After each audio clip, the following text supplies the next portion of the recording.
Good morning, ladies and gentlemen, and welcome to the National Naval Medical Center. The most important announcement is first.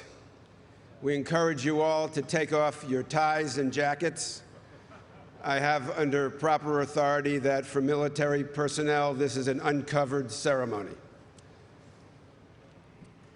My name is Marty Edelman, and I have the honor to serve on the Board of Trustees of the Intrepid Fallen Heroes Fund, Fisher House Foundation, and the Intrepid Sea, Air, and Space Museum. On behalf of Rear Admiral Matthew Nathan, the commander of the National Naval Medical Center, and the boards of all of the Intrepid Foundations, it is my profound privilege to welcome you to the dedication of the National Intrepid Center of Excellence.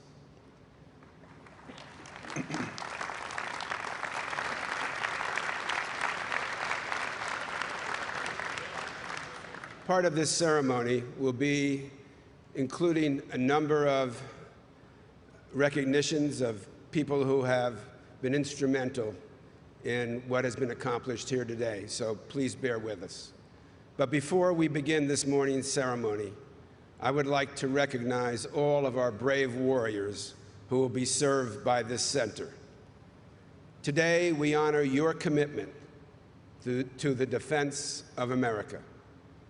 Ladies and gentlemen, please join me in welcoming 21 service members who have experienced the effects of TBI and related psychological health issues due to the current conflicts. Gentlemen.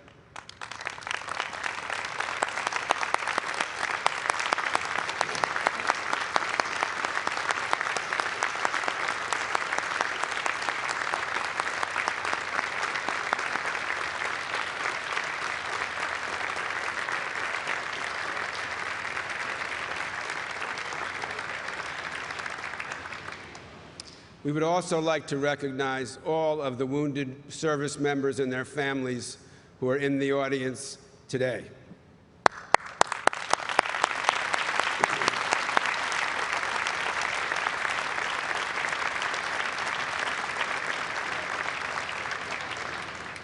The Intrepid Fallen Heroes Fund has as its co-chairpersons Mrs. Dion Ford and Mrs. Shelley Picorni, both of whom endured the ultimate sacrifice when they lost their husbands early in the Iraq conflict, and they have been an essential part of all of our efforts today. Shelley and Dion, would you please stand?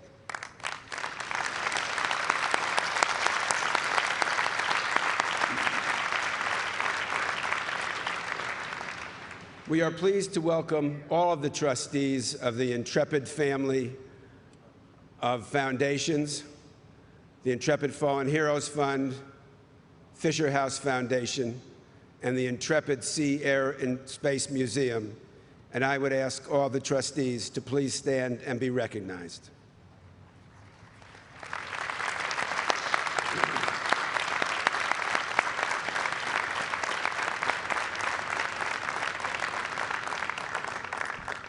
I would particularly like to mention in a moment of nepotism that Audrey Fisher and Nancy Edelman, who are trustees of the Fisher House Foundation, spend part of every year traveling around the world, visiting families who utilize Fisher House and making sure that we provide the best services that we can do. And they're leaving this afternoon to visit the Fisher Houses in Germany.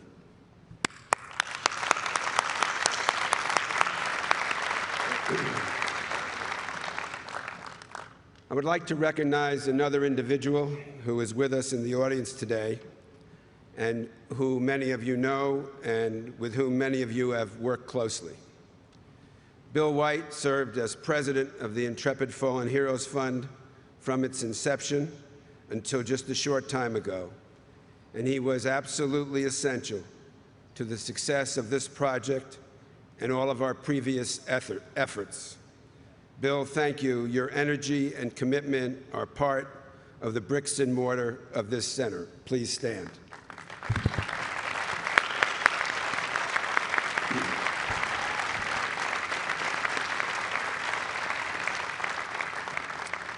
We have some very special guests on the dais today from many parts of the leadership community in America. Government representatives, former Senator Max Cleland, Congressman Robert Filner, Congressman Sanford Bishop, from the Department of Defense, Deputy Secretary William Lynn, who you will hear remarks from later, Air Force Secretary Michael Donnelly, the Principal Undersecretary for Personnel and Readiness, Lynn Simpson, Assistant Secretary for Reserve Affairs, Dennis McCarthy. Before me, the duties of Assistant Secretary for Health Affairs, who has been an incredible partner for us in this endeavor, Dr. Charles Rice, Assistant Secretary of the Navy for Manpower and Reserve Affairs, Juan Garcia, Assistant Secretary of the Army for Financial Management and Controller, Mary Sally Mattiella. From the Department of Veterans Affairs, the Assistant Secretary, the Honorable Tammy Duckworth, Undersecretary Robert Petzel.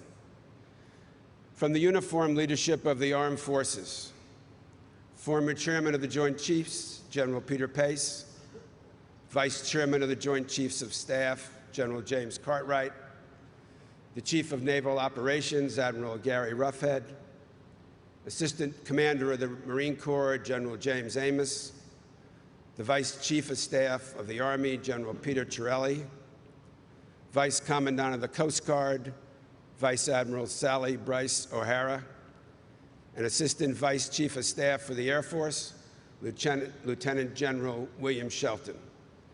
We also have recipients of our nation's highest honor, the honor for a valor that goes beyond what the average person can provide our country.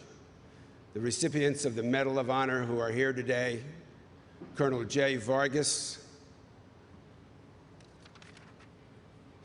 Major Drew Dix, and Captain Paul Buca. Ladies and gentlemen, please give a welcome to all of the people I have mentioned.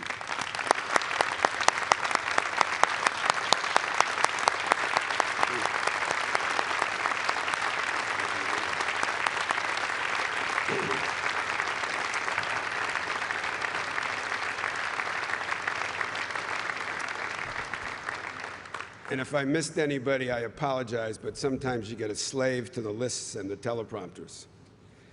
Ladies and gentlemen, please rise as the United States Armed Services Color Guard from the Military District of Washington advances our national colors, and please remain standing for the performance of our national anthem by the United States Marine Drum and Bugle Corps, led by Major Brian Dix. Advance the colors.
Please be seated.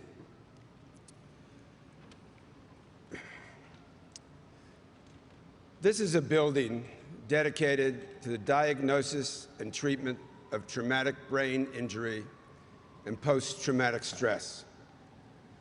These conditions have become the invisible but pernicious wounds of the wars in Iraq and Afghanistan. But this place is more than a building filled with ultra-modern equipment. It is really an expression of love and commitment by the thousands of Americans who decided that the needs of our troops were greater than the speed of the government's ability to respond. Our government never lacks the desire to support our troops, but sometimes it is appropriate for the private sector to partner with the Department of Defense to provide a more rapid response for our soldiers' needs. Led by the Intrepid Fallen Heroes Fund, today affirms that we as Americans recognize that when we ask young people to defend our freedoms and the freedoms of others, we have entered into an implied covenant, a promise, an unalterable commitment that as a nation, we will take care of them when they are injured. That, as Ken Fisher, the chairman of Fisher House, says, we will not just say thank you. Rather, we will struggle with determination to serve their needs as they fight to defend our rights.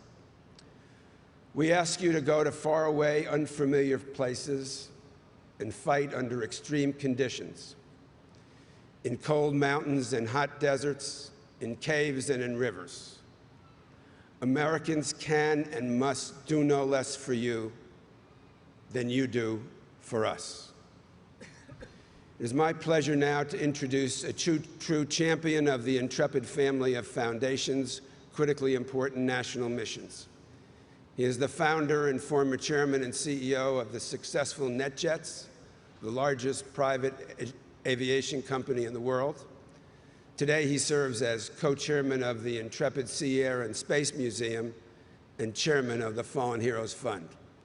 Under his leadership, the fund has provided over $130 million of support to the men and women of the armed forces, veterans, and their families.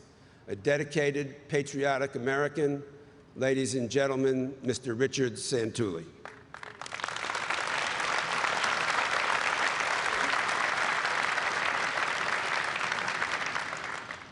Thank you for those kind words, Marty.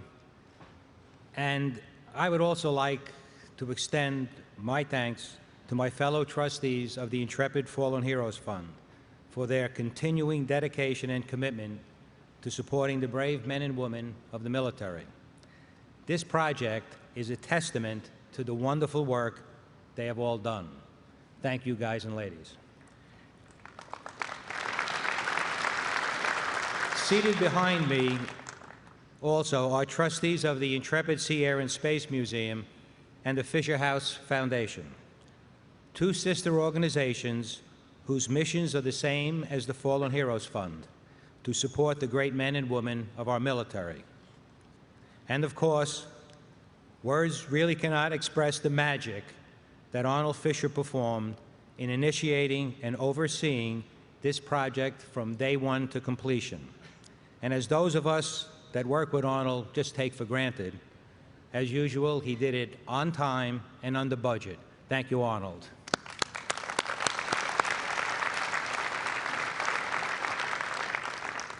As most of you are probably aware, we opened this Center for the Intrepid at the Brooke Army Medical Center in San Antonio, Texas, in 2007. That facility is a world-class, state-of-the-art rehabilitation center for soldiers who suffered severe physical injuries in Iraq and Afghanistan. Now today, we are extremely proud to offer this world-class, state-of-the-art facility providing leading-edge services for soldiers suffering from severe psychological injuries, namely post-traumatic stress disorders, traumatic brain injuries, and other complex psychological health disorders. We must also thank all our military leaders for joining in this effort. This clearly demonstrates their unwavering commitment to addressing the severe problems our soldiers face due to the horrors of war. We have and are very proud to have been able to complete this project that will provide a great need to our troops. And be certain that we at the Fallen Heroes Fund remain committed to doing all we can in support of our troops and their families. God bless you all, and God bless America.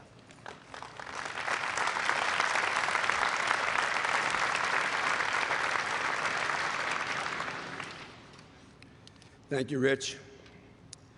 I now have the honor to welcome a senior partner at Fisher Brothers, a leading New York real estate company, a trustee of the Intrepid Sea Air Space Museum, and most significantly, chairman of the board of the Fisher House Foundation. He has continued Fisher House's mission, originally initiated by one of the family patriarchs, Zachary Fisher.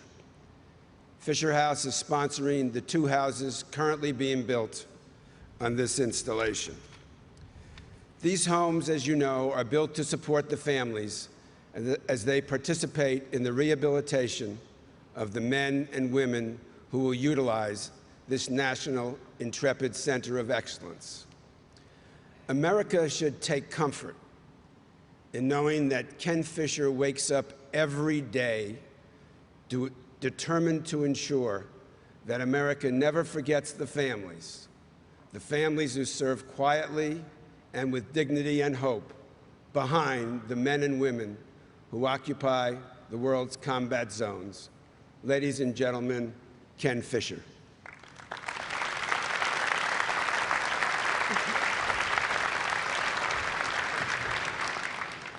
Thank you, Marty. A short time after the Intrepid Fallen Heroes Fund dedicated the Center for the Intrepid in San Antonio, my father, an honorary chairman, came to me with an idea that he, together with Rich Santulli and the entire Intrepid Fallen Heroes board, would embark on a new project to build a national center for excellence. This center was to be to traumatic brain injury and post-traumatic stress disorder what Center for the Intrepid was to physical rehabilitation, offering state-of-the-art care for those suffering from what has been referred to as the unseen wounds of war. These unseen wounds have had devastating effects, not only to veterans and their loved ones, but to our society as a whole. And while I thought this to be a great concept, I believed it would be tougher to implement. Though we unlock more secrets every day, still not much is known about these 2 afflictions. And getting people to embrace it would be more problematic because of the stigma associated around these wounds. But as I've learned over and over and over again, never underestimate the passion and determination of this Korean War veteran. So once again, we gather to dedicate this equally magnificent facility. The concept of this center is an idea whose time has finally come. Because simply stated, no veteran of this or any other war should have the honor that they have earned in service to this nation wiped clean because of wounds not visible to the naked eye. Wounds that have been linked to drug and alcohol abuse, violence, divorce, broken families, and broken lives, all because they put themselves in harm's way to defend that which we hold most dear. I've never experienced the hell that is combat, nor have the majority of people living in this nation. But these war fighters bear this burden so we don't have to, and hopefully, neither will our children. But there are harsh realities that this nation must accept. Realities that transcend political views. There are still those in this world who are bent on our total and utter destruction above everything else, and they don't play by our rules. Each day, this nation is presented with new tests, new challenges in all facets of our society. Tests of character, tests of our resolve, and tests of our courage. Those who answer these tests, those who meet these challenges, those who are out there defending this nation are among the best that this nation has to offer. And if they're wounded in carrying out that mission, their wounds, whether physical or mental, must be healed. We as a nation must ensure that that happens. That's the ongoing mission of the Intrepid family of foundations. Just a short walk from here, 3 new 20-room Fisher houses are under construction. And as with CFI, one of these houses will be dedicated exclusively for use by the families of those being treated here at the center. And the remaining 2 will serve those receiving treatment at the hospital here. And as with all the Fisher houses, there'll be no charge for these families for as long as they need to stay in them. These houses will join a network that at the time of their opening will consist of 50 houses, with 11 more that are physically under construction, and will partner with the many doctors and nurses here and around this nation whose dedication to helping those catastrophically wounded recover by allowing the families to be part of the healing process. We at Fisher House are again proud to partner and support the Intrepid Fallen Heroes Fund and look forward to the dedication of these houses just a few months from today. We are no doubt aware of the unfortunate events of the last few days. But just about every news article I read yesterday mentioned the war fatigue of the American people, that support for the war is waning. But the men and women still fighting and dying for this country, that's unfortunate to hear. This kind of talk only strengthens our enemies and weakens us. The war fighters fighting and dying for this country more than just deserve our support. They must have our support. That's why today is so important. It shows these brave men and women that this nation still honors their efforts in tangible ways. In short, I don't care how you feel about the war, but support of these men and women is non-negotiable, period.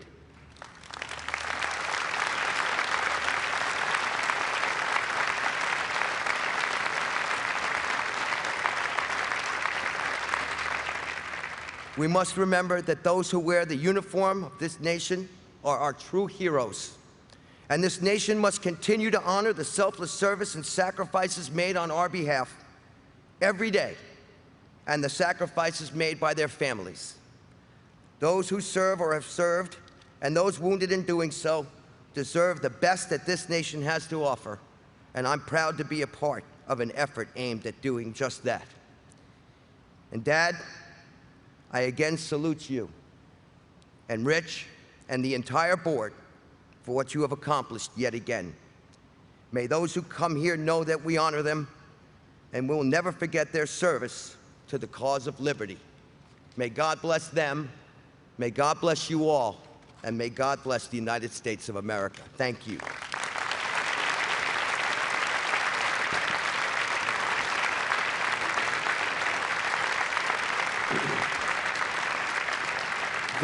Thank you, Kenny.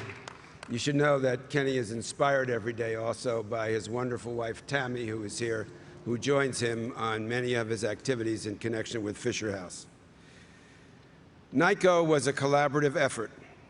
125,000 Americans donated approximately $75 million, but a few stand out and deserve mention. We would like especially to recognize Mr. David Geldbaum, the sole funder of the Iraq-Afghanistan Deployment Impact Fund, the single largest contributor to this effort.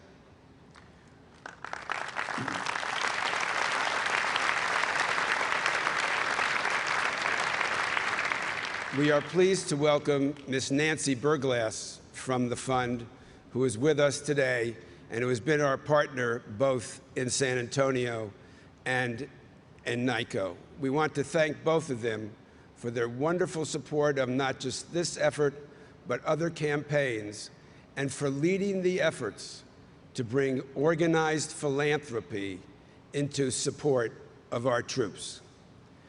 We had some unlikely or unexpected help from the Ultimate Fighting Championship.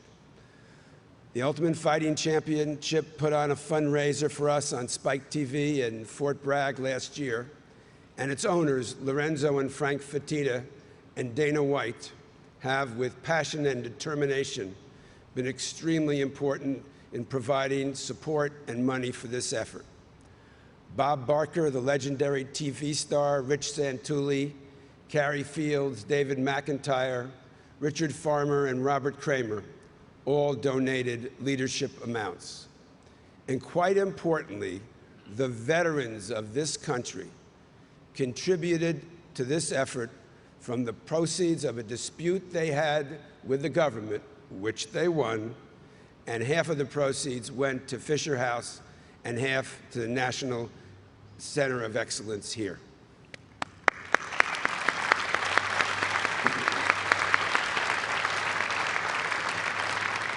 It is now my great honor to introduce an outstanding military leader and distinguished medical professional. He has proudly worn the uniform of the United States Navy for over 25 years. Some of his assignments included serving as fleet surgeon to the commander, U.S. 7th Fleet, commander of the Navy Medicine East and Navy Medical Center Portsmouth. He has received the Legion of Merit, Meritorious Service Medal, Navy Commendation Medal, and Navy Achievement Medal. Ladies and gentlemen, the commander of this Navy Medicine National Capital Area and the National Naval Medical Center, and our extremely wonderful partner in all the efforts we had to do to build this center, Rear Admiral Matthew Nathan.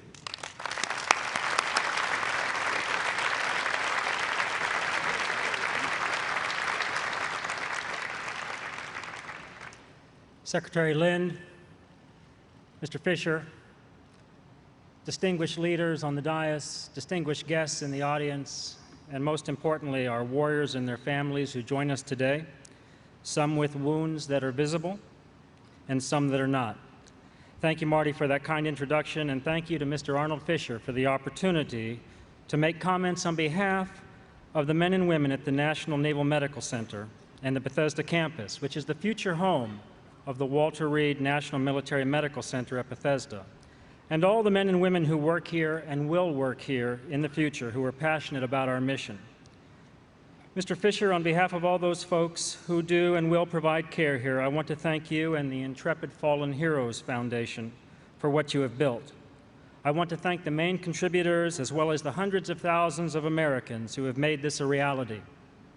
Also, thank you, Mr. Ken Fisher and the Fisher House Foundation for the 3 large houses in addition to the 2 first Fisher houses ever built on this campus. One of those houses to be dedicated primarily to the patients and families of this NICoE facility. Occasionally, my executive assistant would come into my office and say, "You may want to hide, sir. He's coming and he's not happy." And I would say, "Oh no, the secretary, the CNO, the commandant, Congress," and she would say, "No, sir, much worse, Mr. Fisher." Mr. Fisher, your passion, your drive, your building knowledge and prowess have all come together to change lives.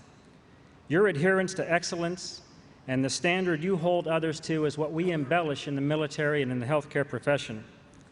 There were those occasions that Mr. Arnold Fisher would say to me, "Admiral Nathan, I am not a doctor.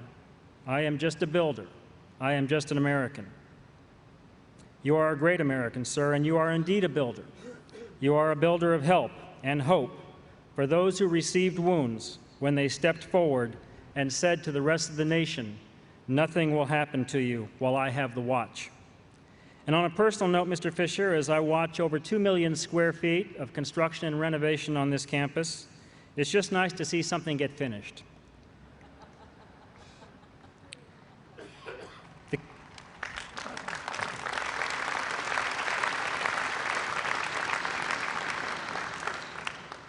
The care of TBI and the psychological health is both art and science.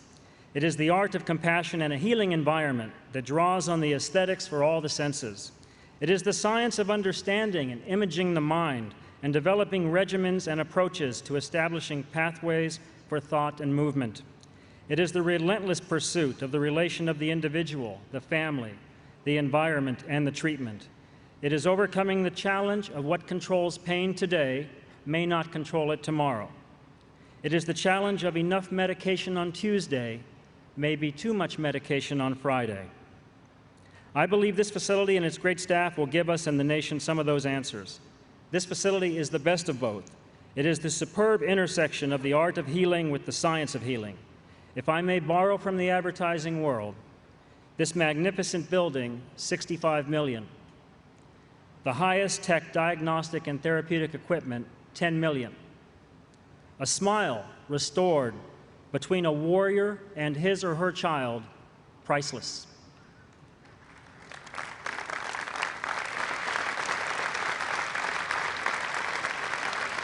This will be an epicenter of knowledge and care. Its virtual teleconferencing capability will allow expertise and training to reach each coast as well as the combat AOR.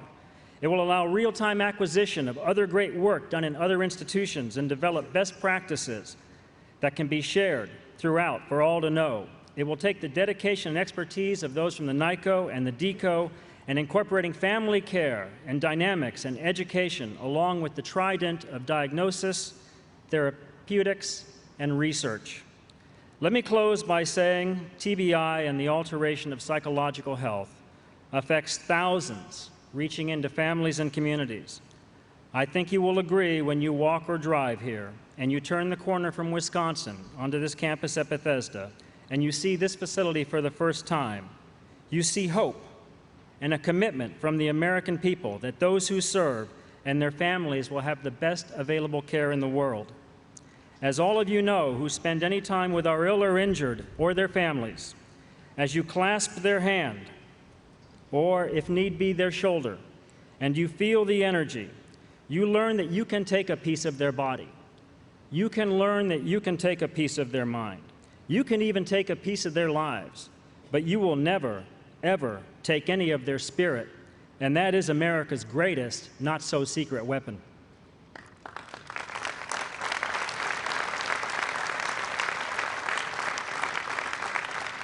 Ladies and gentlemen, you have built something that delivers on the ethos of the men and women who care for our wounded and our ill.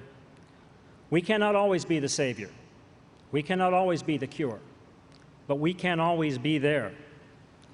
And we will never, ever stop trying until we can be the cure. So we will link arms, and we will tell death and illness and injury and any of those who would hurt those entrusted to our care, if you want to get to them, you have to go through me.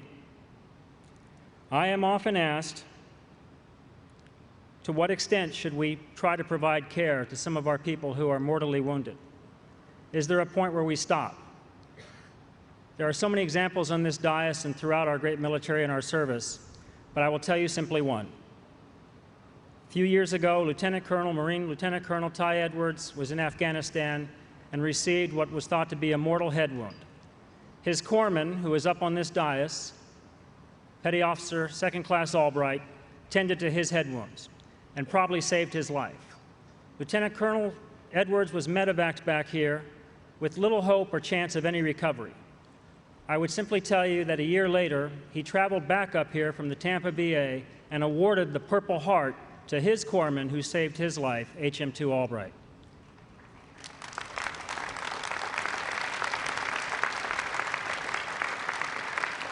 These are the men and women we work for. These are the men and women we serve for. And with what you have done and what you have contributed, God bless you for all you do and all you give. Thank you.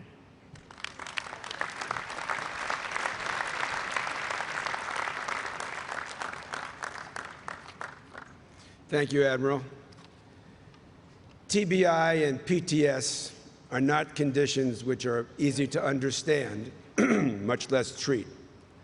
The media has certainly dramatized its occurrence and its prevalence. But to build this facility, we needed the collective wisdom of many people and a powerful force to push against the initial inertia we experienced when we presented the idea in early 2006. That force is sitting on stage with us. I would be unforgivably remiss if I didn't ask you to express your appreciation to retired General Richard Cody, the ultimate soldier's soldier and former Vice Chief of Staff of the Army, who together with Arnold Fisher determined that psychological conditions had to be addressed and this facility had to be built. General Richard Cody.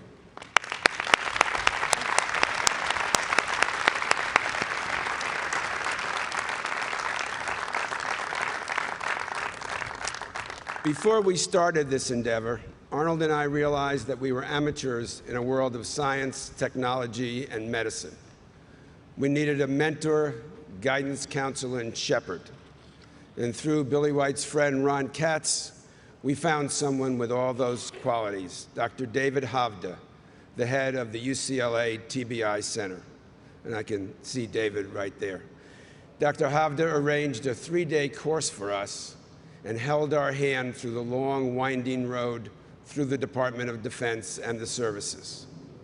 Former Secretary of Defense Gordon England was, as he had always been, a great help and allowed us to turn stumbling blocks into stepping stones as we moved across the process of obtaining this wonderful site at the National Naval Medical Center.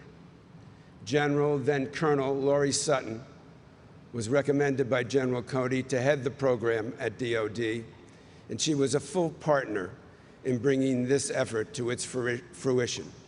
She led the teams.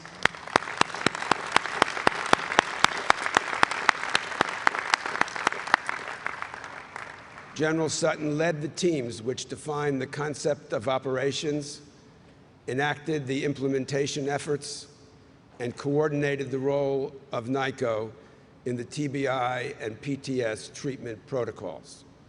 Finally, Dr. James Kelly, who will head NICoE, has been an educator and, for us, a patient partner in driving force in bringing us to this day.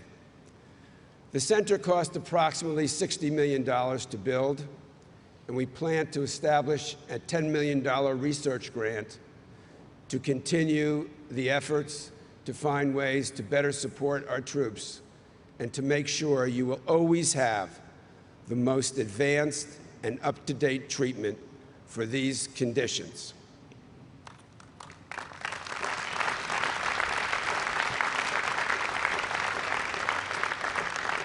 I'd like to direct your attention to the video screens for a quick behind-the-scenes look inside the extraordinary facility we are dedicating today.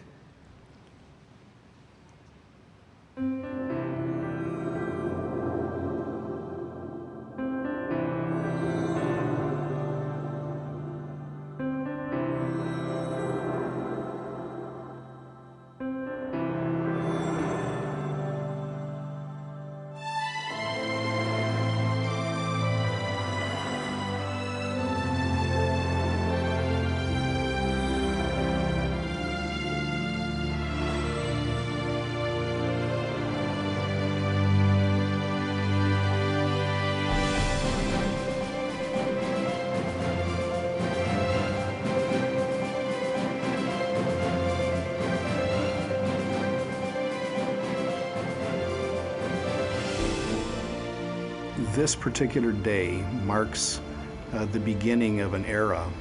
To be able to walk into this building today, and I see the beauty, the dignity, and the respect, and all that that symbolizes, it's a little overwhelming. So to look at how this began, in 2007, Congress asked the Defense Department to create centers of excellence around psychological health conditions and traumatic brain injury as conditions we were seeing in our service members returning from Iraq and Afghanistan. Traumatic brain injuries occur when external forces damages the tissues of the brain, blast injuries from IEDs, mortars. That's compounded by stress. Psychological stresses actually can have physical changes on the neurons in the brain. That combination is preventing our patients from getting back to their normal lives and their quality of life. The NICoE is a place where the Intrepid Fallen Heroes Fund arranged for Americans to give back for the care and for the research and education around these issues, to those who have given so very much of themselves, our service members and their families. It's going to give our soldiers hope, their families hope. This is a world-class center with cutting-edge technology. It's what we call high-tech and high-touch capability, such as MRI that allows us to look down into the brain and look specifically at individual fibers. And it is magnetoencephalography, which allows us to look at brainwave patterns that we've never had the opportunity to look at before. And utilization of virtual reality, which allows us to understand the warrior's response to stress and provide new techniques to be able to reduce that stress.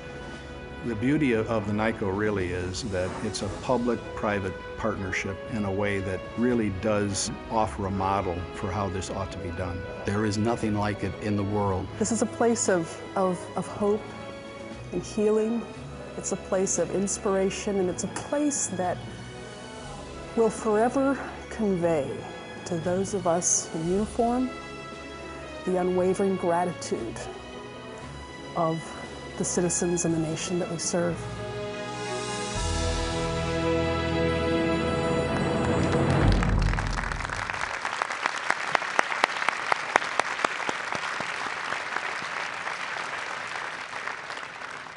I'd like to thank the staff at the National Naval Medical Center and the staff of the Intrepid Fallen Heroes Fund, particularly Dave Winters, Lisa Iaconello, and Laura McCallum, for making all this possible for us with their efforts today.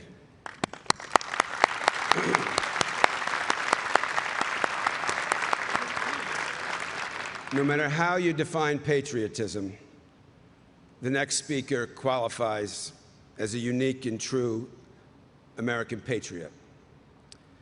As a major in the Illinois Army National Guard, she served in Iraq as an assistant operations officer and flew combat missions as a Black Hawk helicopter pilot. During a mission north of Baghdad in 2004, an RPG struck the helicopter she was co-piloting. She continued to attempt to pilot the aircraft until passing out from loss of blood. As a result of the attack, she lost both legs and partial use of one arm.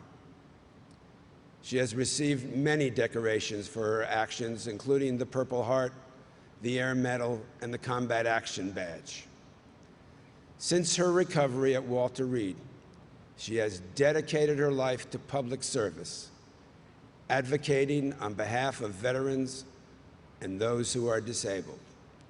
She currently advises the Secretary of Veterans Affairs on matters relating to intergovernmental relations, homeless veterans, consumer affairs, and the Department's 6 national rehabilitative special events programs.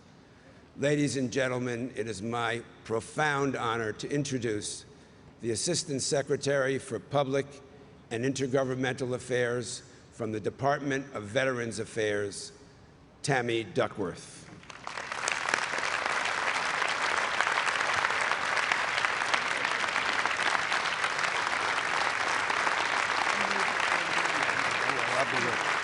We have a chair for you. You want us to move it closer, Tammy? That's fine. Thank you. Thank you, Mr. Elderman. Hello, everyone.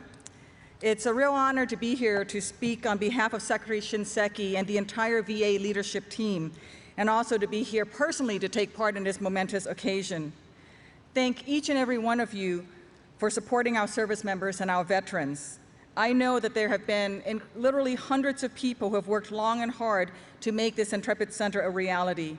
And today truly is about a community coming together to serve those who have courageously served us. When it comes to war, there are many, many costs. Some are obvious, like the financial aspect, while others are less apparent. The strain that it puts on a family, the time at home with a loved one that a service member never gets back, and the effects of war that will remain long after our brave men and women return home to their families and friends. These are the costs that we cannot calculate.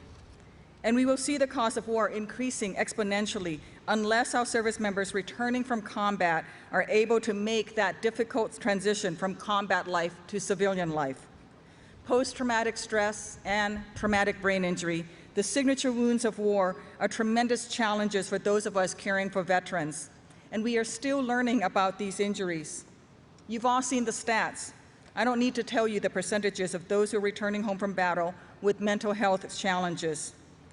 What we must do and will do is to continue to conduct research on psychological disorders, improve the screening and treating of our troops for both brain injury and post-traumatic stress, and also work with our experts to continue with better care for the wounded. We as a nation must not hide from the issues facing our service members when they return home. We must instead tackle them head on. And that is exactly what this new facility will do. The National Intrepid Center for Excellence will serve as our nation's answer to this severe need. You know, when you go to Walter Reed or Bethesda or any one of our medical centers, and you walk through those doors of any one of those rooms, and you ask that troop, that warfighter in that hospital bed, what do you want to do, soldier, Marine, Airman, Coastie, Sailor? They all say exactly the same thing. Sir, I want to go back to my unit. Every single one of them will say that.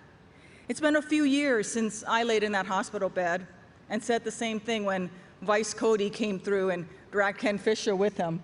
I'm not sure who was dragging who, but they both came through the doors of my hospital room, and they asked the same thing. What do you want to do, soldier? And I said exactly the same thing that every warfighter has ever said. Sir, I just want to go back with my guys. I want to climb back in the cockpit of my aircraft, and I want to go be there, because I don't want to be here where it's safe while they're downrange. This Center for the Intrepid is going to be a place where our wounded warriors face some of the hardest challenges that they're ever going to face, far harder than anything they ever saw in combat. It is a place where you're going to be stripped down to nothing, stripped down to the very essence of who you are as you battle those physical and mental strains to get, challenges to get better. Because of that, it will also be a place of safety, a place of healing, a place of hope, and a place of joy. It will be filled with family members who are there to stand beside our service members. It will be filled with, and I call them therapy babies, because those little kids who come through and challenge mom and dad to get better so that you can go home and get back to taking care of your kids do wonders to motivate you to keep going. It's also going to be a place that will be filled with advances in medical technology and treatment, where more and more veterans will be able to survive the debilitating and devastating injuries that they've received in combat. Our injuries may be different from one another's, but one thing is clear. This country's wounded warriors are determined to rise above adversity. They are determined to go back to their units, and if they cannot or choose not to, they are determined to live their lives to the fullest, and we as a nation must be there to provide them with whatever they need in order to do so.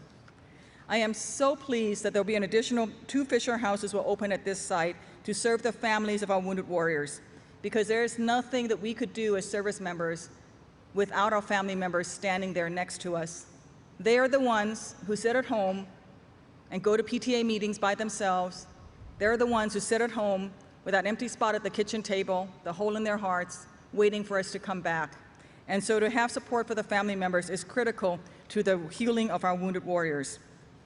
To the wounded warriors and your family members today, thank you. I want to let you know that President Obama, Secretary Shinseki, and all of us at the Department of Veterans Affairs will stand by you and work hard, not just to keep the promises, but in the words of President Obama, the covenant that America has with her veterans.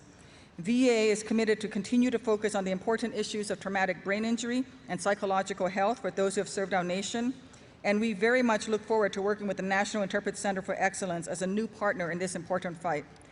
I'm really happy to be here today, but any time that I go out on a beautiful day like this and I get to enjoy the sunshine and the camaraderie of my troops and see old friends, I have to think about the men and women who are downrange right now, because at this very moment, we have troops who are strapping on body armor.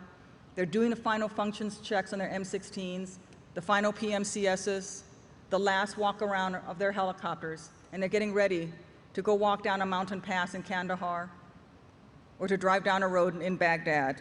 And they need to know that we are here to take care of them. and that we will be here no matter what happens, and that they will get better. And if they want to go back to their troops and they want to be back with their guys, we will help them work towards that goal. And when it's time to transition to civilian life, we will also be there to help them have a piece of that American dream that they fought and were willing to die for the rest of us. God bless each and every one of you. God bless our troops who are in harm's way right now. And always, God bless the United States of America. Thank you.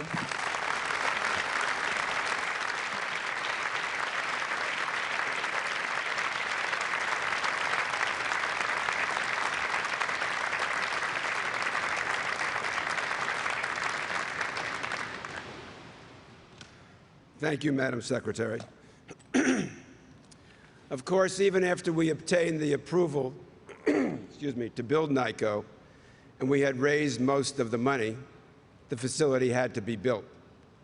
For that task, the fund turned to two groups: Turner Construction, led by the incomparable David Wison, who acted as the contractor, and Plaza Construction Corporation, who acted as our representative without cost.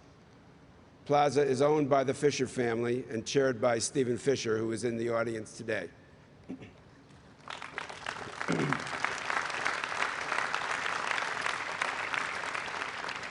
Richard Wood, the president of Plaza, spent considerable time in both the design phase and the construction phase, and the incredible Bill Torrance lived and breathed NICoE through every nail and steel beam in the project.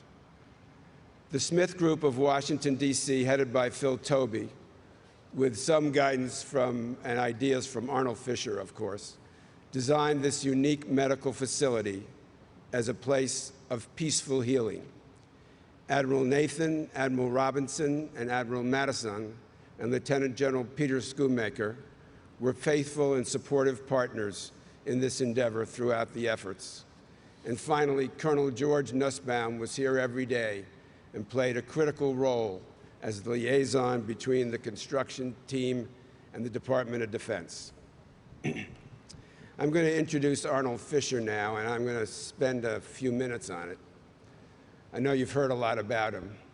There are really in America very few people who are authentic heroes, a person whose passion and commitment as a patriot is limitless, and whose conviction about duty, honor, and country is absolute and unequivocal. The Intrepid Fallen Heroes Fund is honored to have as its honorary chairman one such authentic hero. When the board decided to explore the need for expanded care from those suffering from traumatic brain injury and post-traumatic stress, it was a moment of energetic exhilaration for Arnold. Another chance for him to serve the country he loves so deeply. He and we had finished the center of the Intrepid at San Antonio. We knew that our troops needed a facility like this. Arnold Fisher, Korean War veteran and honorary Sergeant Major of the Army, with the board's blessing and financial support, swung into action. And as you heard, for anybody who knows it, watching Arnold Fisher in action can be quite a formidable sight.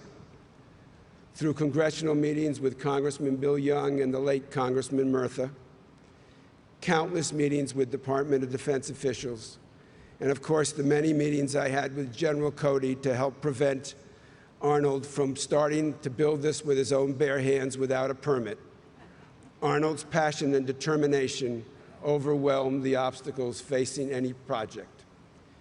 He often told the construction team, do not ever use the four-letter word, S-T-O-P. He never forgot it was a collaborative effort, and I really commend Admirals Nathan, Robinson, and Madison for their understanding and support through the many meetings when Arnold sounded the alarm that things were not moving fast enough. Arnold Fisher and his band of followers here at the construction site moved people, policy, and literally the earth under our feet to get us here today, and only for one reason. They need it now, he would say. TBI and PTS does not get better with time unless it is treated. We need it now. He came to the site every 2 weeks to make construction and design decisions. He met with Laurie Sutton about medical protocols and staffing. They need it now, he would say. And so here we are, Arnold. Now has arrived. And it is with deep appreciation and the utmost respect that I introduce you to the troops, Arnold Fisher.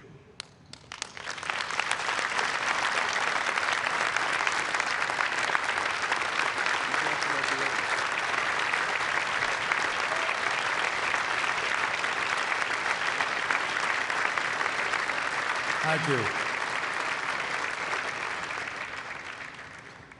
Being one of the last speakers, you find that most of what I have written has been said already. But I'll try to keep it as short as I can. As you heard, in January of 2007, the Intrepid Fallen Heroes Fund dedicated the Center for the Intrepid in San Antonio, Texas, with the most sophisticated physical rehab equipment in the world to help our returning war fighters who gave their arms and/or their legs to their country, to benefit those whose wounds needed extensive rehabilitation. That was accomplished by the continued help of thousands of American people who contributed over $60 million to make that center possible. Today, the Intrepid Fallen Heroes Fund opens this National Center of Excellence to help our American servicemen and women that return from theater with the signature wound of this war. Again, through the generosity of the American people, we raised $75 million to open this center so that our war fighters can get help when they return with traumatic brain injury and/or post-traumatic stress. The veterans of America wanted to be part of this, so they contributed $6.5 million to the Intrepid Fallen Heroes Fund because they know the challenge before us. They have given us their support so that we do not fail and that we do not forget. These same veterans gave $6.5 million to the Fisher House Foundation. I'd like everyone to know that 100% of every dollar contributed goes into the cost of this building and the equipment within. All other administrative costs are paid for by the members of the board of the Intrepid Fallen Heroes Fund.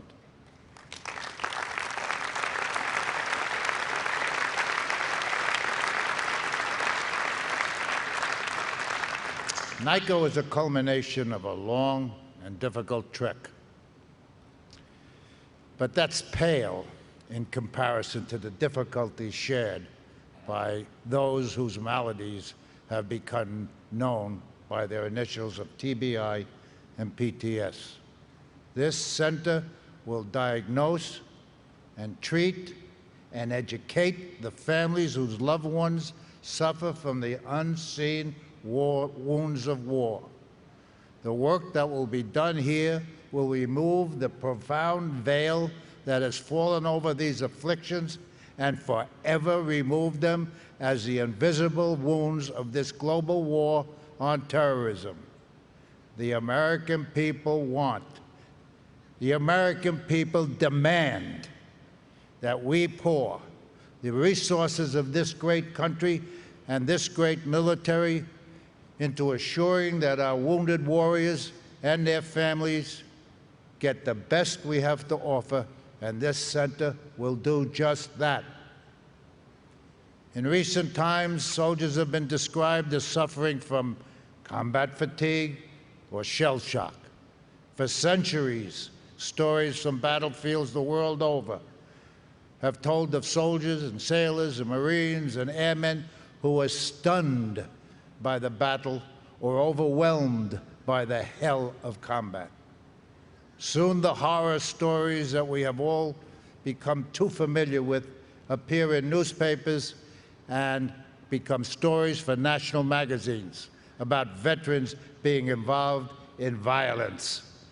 The focus moved away from their service, and they looked at not as heroes they were, but as risks to society. This motivated the professionals to begin assembling data to support not only PTS and TBI existed among our warfighters, but also among firefighters, police, and others in highly stressful careers. The common factor is stress. At its worst, PTA manifests itself into unfathomable acts of violence in the combat area. Soldiers and sailors and Marines were involved in violence beyond the rules of engagement for no perceived reason and with no immediate cause. Then bizarre acts of violence outside the combat area, spousal abuse, fights, violent tempers, and its worst, incarceration, violence against oneself, suicides, and even family members also carried the stress of prolonged combat. In short, what happens to just one returning soldier can affect so many. It is the hope of the Board of Intrepid Fallen Heroes Fund that this Center of Excellence will remove the stigma that has been linked to these issues and encourage our warfighters to benefit from the work that will be done here, because these numbers will continue to grow. The challenge for us is to accept our responsibility to stay in touch with our warfighters and their families long after they have taken their uniforms off. As I said before, once again, the symptoms of these syndromes can be hidden often for years. It is not good enough to say we treated them before they left the service. It is not acceptable to send them home after they serve and then sweep them under the carpet as if they were crumbs of some patriotic binge of long ago. No more out of sight, out of mind. It will be acceptable. We must constantly monitor our veterans, not just a few, but all of them, to make sure that we are here when the horrors of PTS appear. And we need to bring them back here for assistance. If we do that, we will be standing by our pledge to care for those we ask to go to the gates of hell on our behalf. No longer will it take, or how complex it might be. We would work to ensure that all our warfighters, from 4 stars to no stripes, top to bottom, are monitored, diagnosed, and treated. We must educate our citizens to realize that PTS and TBI are costs of having visited the gates of hell and survived. PTS and TBI are badges of honor worn by those who have gone to those gates and learned to wear it with pride. It is distinction between them and those of us who are permitted to accept the fruits of their sacrifice. Some will say, that'll cost a fortune, that price is too high. To them I say, think about it before you decide the dogs of war. Remember, freedom is not free.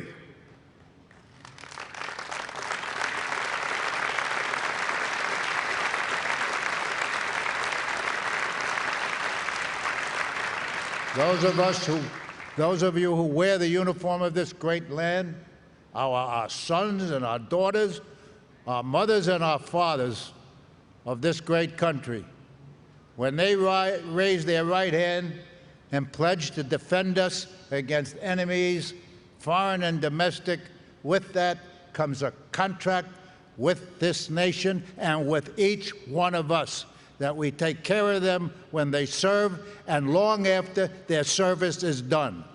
And how well we meet that responsibility is the measure of us as a nation. This center and the care it will give is not charity. It is our duty. It is a responsibility from which we cannot hide. Last night, I thought about this event and about this building. You, young men and women who risk your life every day for us. And I thought about the way we care for them, and I got angry. I was angry because here we are in the nation's capital, the seat of our government, the very people who decide your fate, the people who send you out to protect our freedoms, and yet, where are they? Not one senator, or only two congressmen, no one from the White House at all, no cabinet members. Where are they? And while we appreciate that much,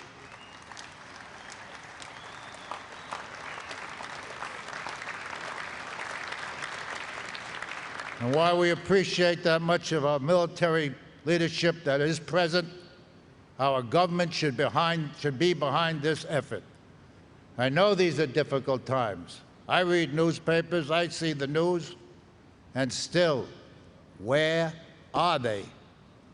They call you out. You are injured. We are all here. Where are they? I am no longer angry. I'm just profoundly sad and disappointed. But we at the Intrepid family will never let you down. We will be here to express the American people's love and respect and admiration for you. I will leave you with one parting thought. You show up every day as long as you are in combat, or you are wounded, or you are recovering. And the American people will always stand up for you. The American people are your they, and they are with you today and every day. Thank you. God bless the United States of America and our men and women in uniform. May we leave this special place dedicated to live our life and worthy of the sacrifices these men and women made for us. Thank you.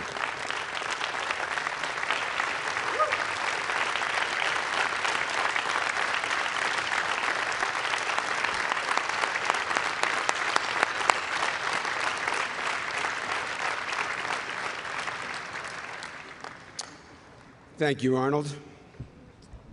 That was the real Arnold Fisher. You don't have to worry about that.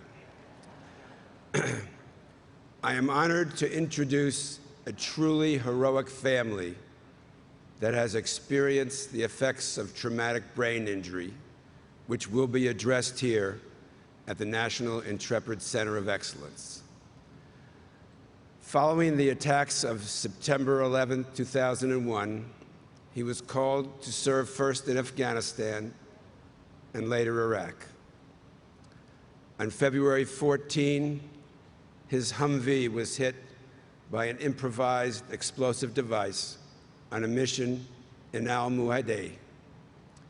He sustained severe TBI, suffered a transhumeral amputation, multiple bone fractures, soft tissue shrapnel injuries, and complications due to acute anemia, hyperglycemia, and infections. Though he remained in a coma for over 2 months, during which his family was approached with the option to withdraw life support, he made a miraculous recovery. She is a part-time employee with the Wounded Warrior Project, where she concentrates primarily on combat stress, family support, and traumatic brain injury. She acts as a resource for both the organization and the individuals that Wounded Warrior Project serves in reference to its programs and services that exist to benefit warriors and their families. Ladies and gentlemen, I am humbled to introduce Mrs. Sarah Wade, who is joined by her husband, Sergeant Ted Wade of the United States Army.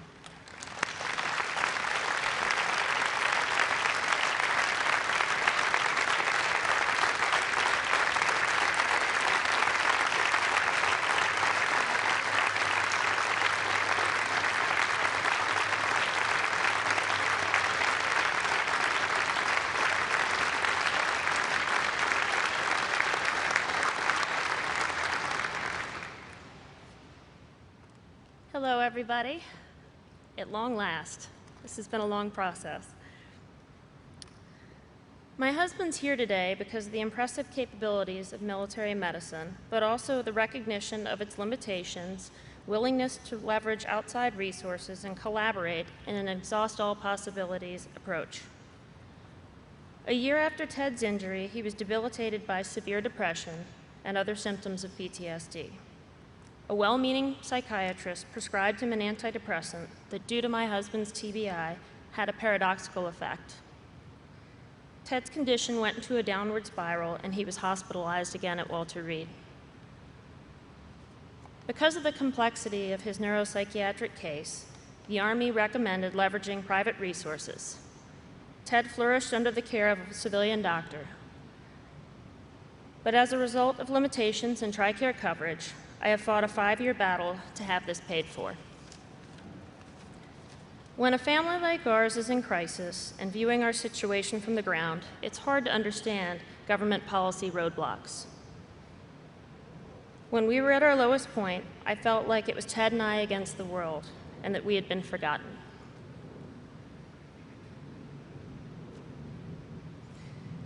But that's where we were then, and here we are today. Through my involvement in advocating for my husband, other service members, veterans, and their families, I did not fall into isolation, but had the opportunity to witness significant progress in military medicine.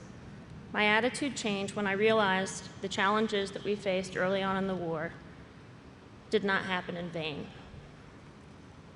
Soon there will be families like ours that may arrive at NICoE with the same desperation we once experienced.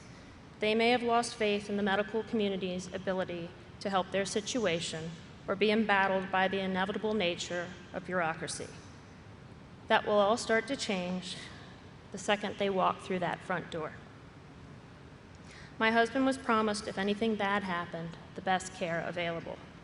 The NICoE is proof that the American people who donated so generously to build it expect that promise to continue to be fulfilled. This is a place that will restore hope and promote healing. Ted and I had the opportunity to travel to Germany last month for Staff Appreciation Day at the Landstuhl Regional Medical Center. We witnessed advancements in military medicine which have occurred in the few short years since he was injured in 2004. I was reminded that we have become so good at saving lives on the battlefield, but we have a long way to go to give these warriors their lives back and to prevent collateral damage to their families. I, too, have been affected by this and suffered from my own stress-related illnesses. While I honestly believe the Departments of Defense and Veterans Affairs are working hard to do everything they can, what we can currently do is simply not enough. It is at NICoE that I hope the fields of psychological health and traumatic brain injury will leapfrog. Risks will be taken to push the envelope of science. New and more progressive, family-centered standards of care will be validated. What happens here has the potential to benefit service members, veterans, and civilians everywhere in this world. And I'll tell you, this family's counting on it. I'd like to thank Admiral Nathan, Congressman Young, Assistant Secretary Duckworth, who I think I sat in a few waiting rooms with your mom and your husband before you were even out of a hospital bed back at Walter Reed, so it's great to see her progress. Deputy Secretary Len. But finally, a very special thank you to everyone who worked on the NICoE planning process, everyone with the Intrepid Fallen Heroes Fund and the Fisher House Foundation for making this a reality. It's been an absolute privilege to be a part of this project. Thank you.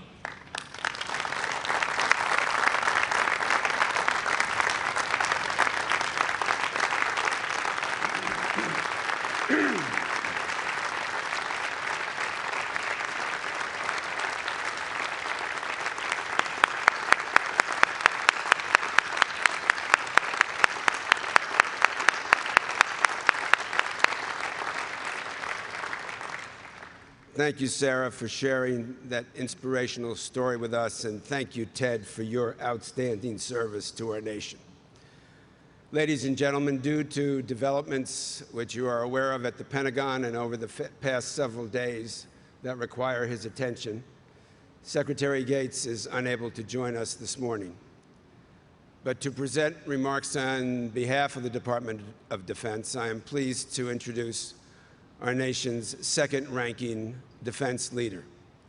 His career included extensive public service at various levels within government, including service as the Undersecretary of Defense, Controller, and the Director of Program Analysis and Evaluation in the Office of the Secretary. He has also experience in the private sector, serving as a Senior Vice President of Government Operations and Strategy at Raytheon Company and as Executive Vice President of DFI International.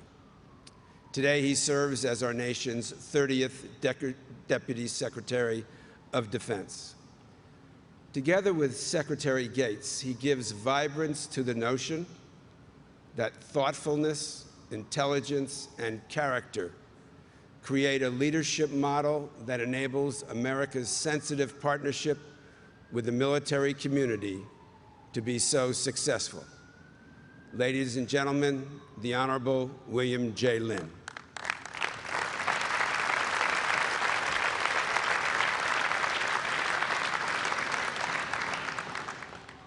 Thank you very much, Mr. Edelman, for that introduction. General Cartwright, Secretary Donnelly, Admiral Roughhead, General Amos, General Corelli, Secretary Duckworth, Secretary Petzel, members of Congress, distinguished guests, but especially men and women of our armed forces, it's a pleasure to be with you on this important occasion. I want to convey Secretary Gates' sincere apologies for being unable to attend and speak as scheduled in light of the recent events Mr. Edelman referred to. No one is more supportive of the mission of this center than Secretary Gates. He regrets greatly his inability to be here to celebrate the opening of this center. All of us in the department want to acknowledge the inspiring generosity of donors to the Intrepid Fallen Heroes Fund, in particular, Mr. Santulli, Mr. Arnold Fisher, and the rest of the Fisher family. Not only has the Intrepid Fund and the Fisher family provided decades of direct assistance to our military families, but they have consistently gone a step further to identify and then address emerging needs. Given the challenges many of our troops are facing from traumatic brain injuries and the psychological stresses of combat, it is no surprise that the fund has again risen to the occasion by establishing this center.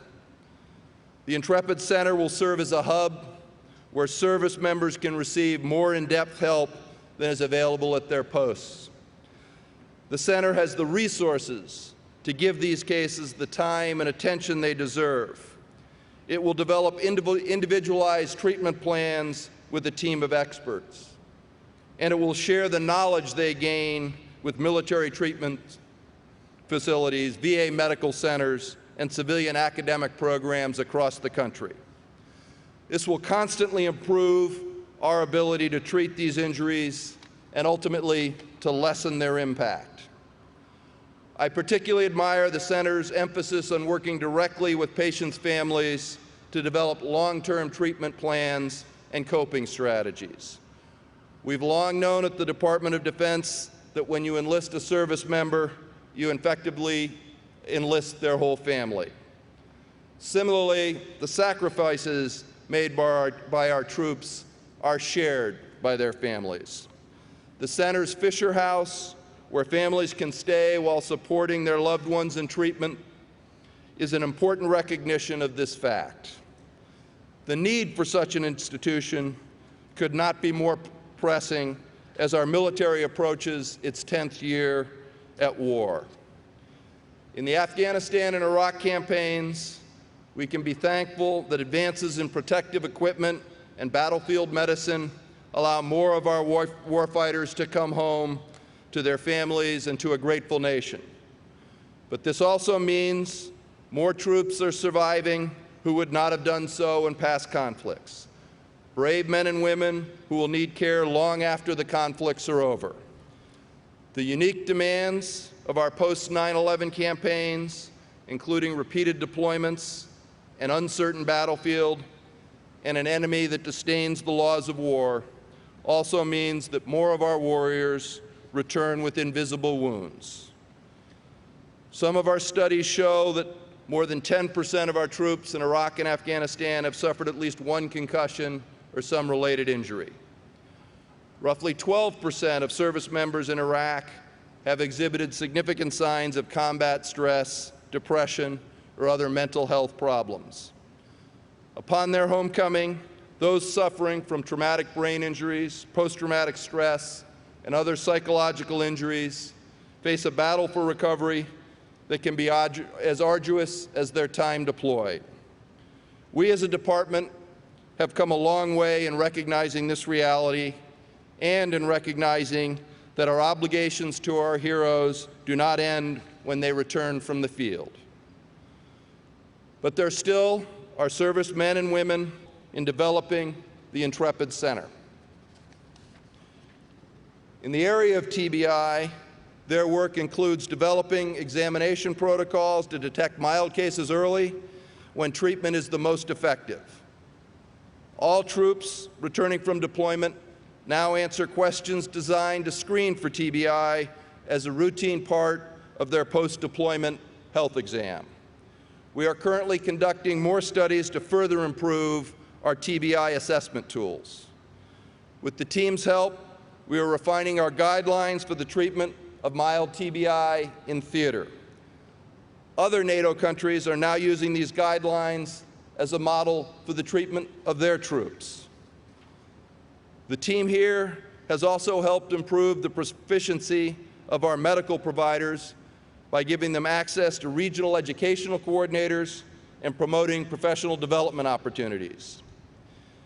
In the area of psychological health, this department continues to improve our handling of TBI and PTS, as well as other stress disorders. The steps we have taken include appointing state directors of psychological health for all 50 states in order to coordinate services for National Guard members and their families. These directors will ensure that psychological care is consistent across all facilities, all posts, all bases, and that everyone is aware of all the available services that they have. We have added more than 2,000 mental health providers to medical treatment facilities, and we are changing policy so that service members with the courage to seek treatment for combat-related psychological issues are not penalized when they seek or renew their security clearances.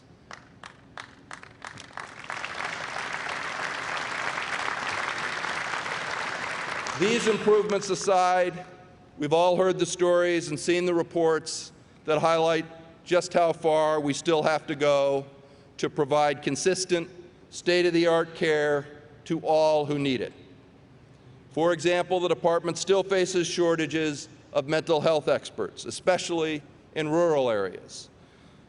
So we are aggressively investing resources to adequately staff all areas throughout the country.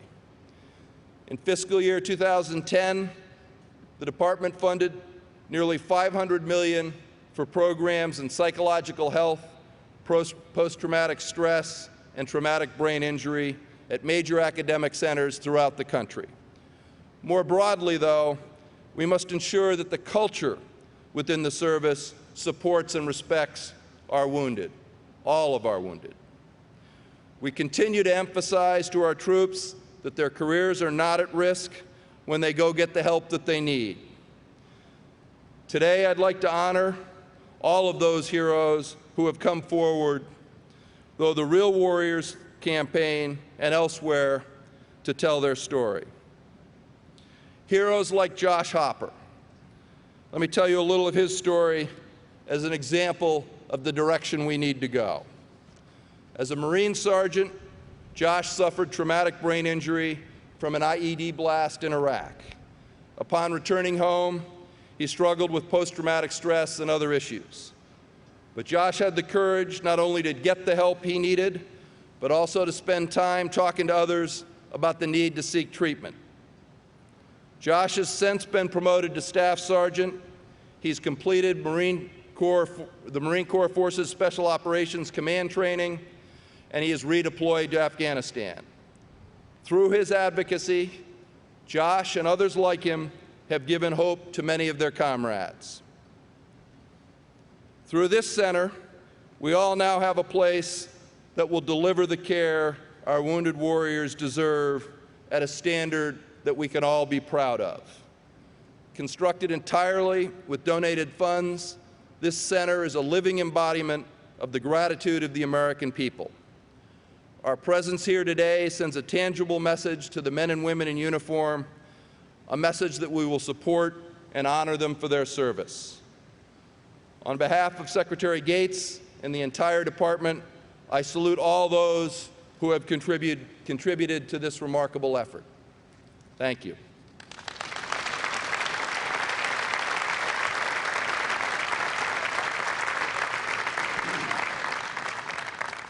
Thank you, Mr. Secretary. This concludes the part of the program that will be conducted here. We would appreciate if you would remain in your seats as our stage guests proceed to the front of the National Intrepid Center of Excellence to prepare for the ribbon cutting, which you'll be able to see on your video screens. As we move, we're proud to welcome one of the military's and one of the nation's finest musical organizations. Please join me in welcoming the Commandant's Own, the United States Marine Drum and Bugle Corps, led by Major Brian Dix.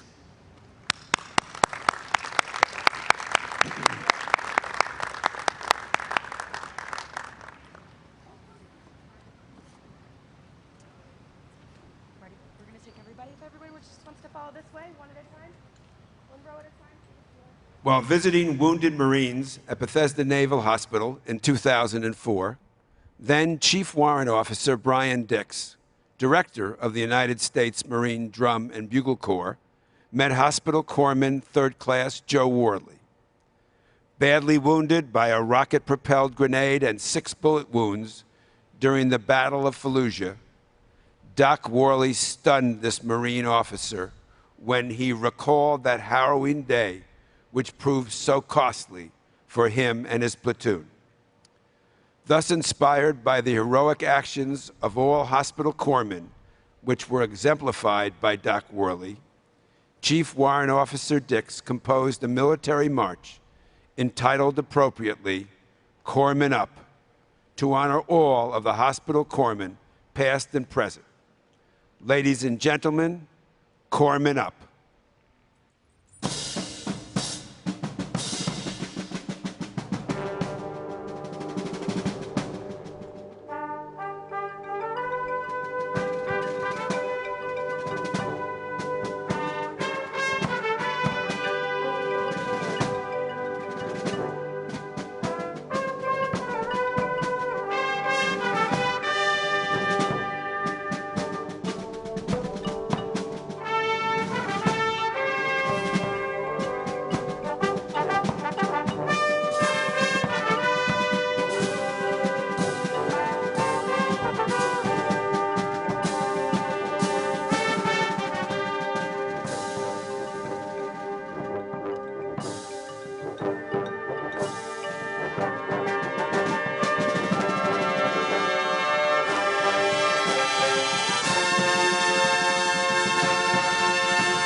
to formally dedicate the National Intrepid Center of Excellence, our nation's premier facility for research, diagnosis, and treatment of traumatic brain injury and psychological health, serving our nation's service members and veterans.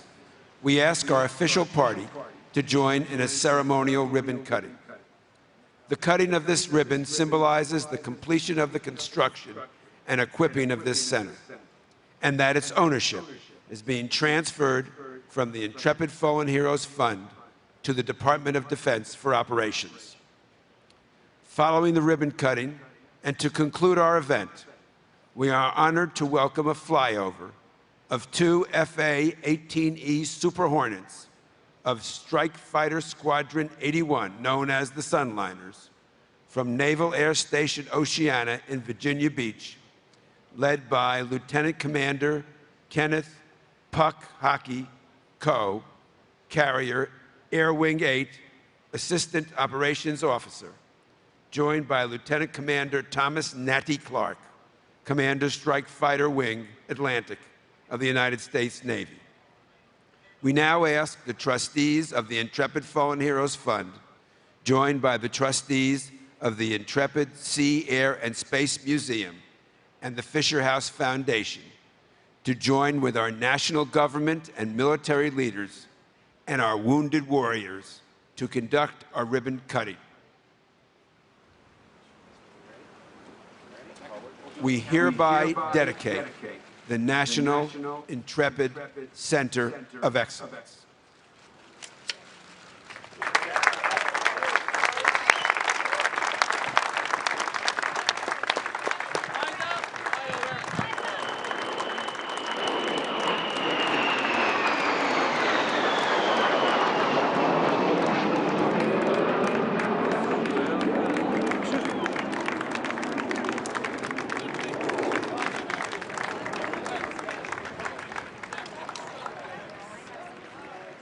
We thank the United States Marine Drum and Bugle Corps for their amazing performance, and Strike Fighter Squadron 81 for this spectacular flyover.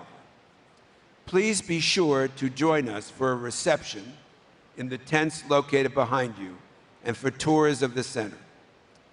Thank you all for joining us on this historical day. I would like to remind everyone that so long as there are Americans who are sent by our country to faraway places and are exposed to the dangers that the defense and pursuit of freedom demand, it is our job, our duty, to support them, to love them, to care about their families so that their sacrifices for us and our children will always result in their coming home to a country that welcomes them and honors them with appreciation, support, and opportunity. May God bless America.